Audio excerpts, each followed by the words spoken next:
And when you were considering that information, did you know from the criminalistics reports that shards of that broken tail light were littered in his sweater? I did not know that. When's the first time you learned of that? Right now. Now for what's tipping the scales in the case against defendant Karen Reed. Specially appointed prosecutor Hank Brennan came out swinging during his cross-examination of Dr. Marie Russell. She is the witness the defense team wants to call to give the opinion that what happened to John O'Keefe's arm was a dog bite. Now, we know that Chloe, the family dog at the residence at 34 Fairview Road at the time, had an incident where she did bite someone previously. So Hank Brennan was smart. He introduced in this hearing actual evidence of one of Chloe's bites. You can see it there on the right, and was looking for comparison to the injuries to John O'Keefe. Take a listen. This is not consistent with the dog biting and then pulling the skin. This is consistent with an avulsion wound caused by a dog. Okay. Very different wound than we looked at on Mr. O'Keefe's arm. On Mr. O'Keefe's arm, very different, right? Correct. Your opinion that this is a dog attack. Mm-hmm. Have you ever had peer review of this opinion with this photograph? No.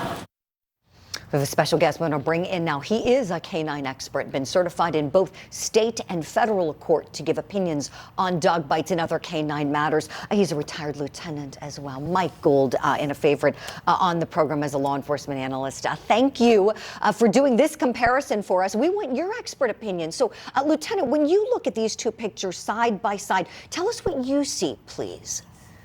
Yeah. So, Julie, this is a little frustrating to me. This is like trying to explain to my granddaughter that the earth is round. The easiest thing I do is just show her a photograph so she can understand it, a photograph from space, and you can see the earth is round. These things are two completely different injuries. One is clearly, that's all you have to see, and that is a dog bite.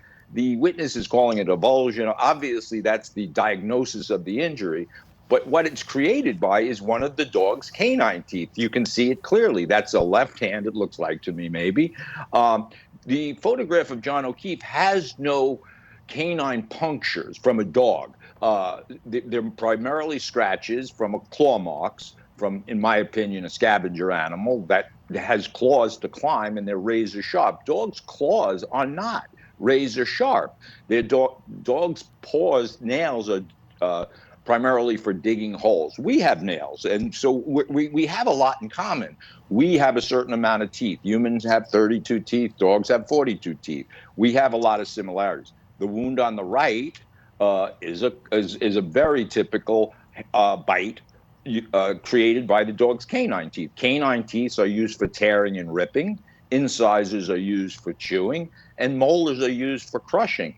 So a lot of this, in my opinion, just went, way crazy. We're talking about paradoxal undressing and so forth. This is so clear to me that it's not a dog bite. You may not have to accept the fact that I believe strongly it was a scavenger animal, but I can tell you with certainty these marks were not created by a dog, particularly a German Shepherd or a dog of that magnitude.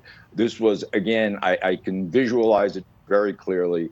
A scavenger coming out at 2 o'clock in the morning, detecting a warmer part of the snow than others, and started digging at it and was scared away by somebody in the house, and that's the end of it. This couldn't even happen to a live, conscious person, those wounds, because it would require the person to lay down with his arm out and allow an animal to scratch them. So it's ridiculous on almost every level.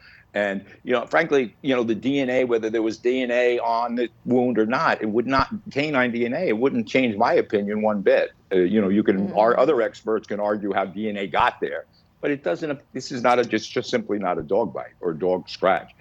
And we certainly value your opinion immensely, Lieutenant. And as you noted, the evidence shows no canine DNA whatsoever was found on Officer John O'Keefe. So there is that. There's also no evidence that was presented at trial or that even exists to show that he was in the house. There's zero evidence of that as well. During this hearing, and you were watching it with us live, Lieutenant, you were on this program with me for part of it, and then later in the day, after I had left the desk, something really, really illuminating happened in my view. I thought it was just brilliant advocacy that Hank Brennan held that witness's feet to the fire and said, okay, you say dog bite. Well, I'm going to take you through every single mark on this arm. I'm going to ask you what every single, I know you saw it, Lieutenant. We've got a clip of that. This clip in particular was kind of like the moment of the cross, or one of the big moments, if you will. There were a few bombshells, but let's take a look at this together. You see that this here, 2 teeth, if the dog's canines started here and worked their way down this way, they don't line up. They're not even. It's backwards. It would be an odd configuration. Well, odd. It would be like Ripley's Believe It or Not. The dog would have to have their teeth the opposite way. No, I could see how that could happen. Really? Yeah. Okay. Oh, Lieutenant, what did you think of that moment? Right. Well, I love those, the courtroom drama, the smoking gun, apparently. But if I was testifying, I would highlight the fact that, in my opinion, those weren't even teeth marks. Those were scratches created by claws, not teeth. And I would show you pictures of possum scratch. I keep going back to this possum thing. I'm obsessed with it, I guess. But I would go back to showing you how a possum climbs a tree, and those exact striations with the exact width of each one of those marks are identical to that of a scavenger, not a dog. And they're not bite marks. The bite marks are in the center of that photograph. So in my opinion, the claw marks on each side are what a scavenger animal would use to hold down and nibble away at the flesh, which you can kind of see little bits of that in the middle of the in the picture there. So I could almost determine which teeth, whether it was one of the 4 canine teeth, whether it was the incisors, or in this case, claws were used on those outer striations, and the rest was. Yeah. And this only took a second or two, and the animal was obviously scared away by noise inside the house.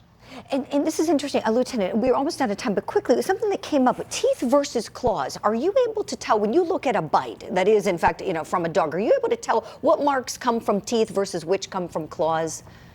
Absolutely, absolutely. So wow. Claws are scratching marks. You could try it with your family pet. Take your little French bulldog and try to reproduce. It's right. not going to happen. You couldn't do it. So you easily identify each tooth and scratches and claw marks. Lieutenant, as this doctor was saying on the stand yesterday that she couldn't, and that was a fact that Hank Brennan obviously talked to someone like you. He talked to someone who clearly got him all. I mean, he was prepared. He came in ready to play. I mean, he represented Whitey Bollinger. This guy knows his stuff. He's surely able to prosecute Karen Reed, and he's doing it with such precision and brilliance.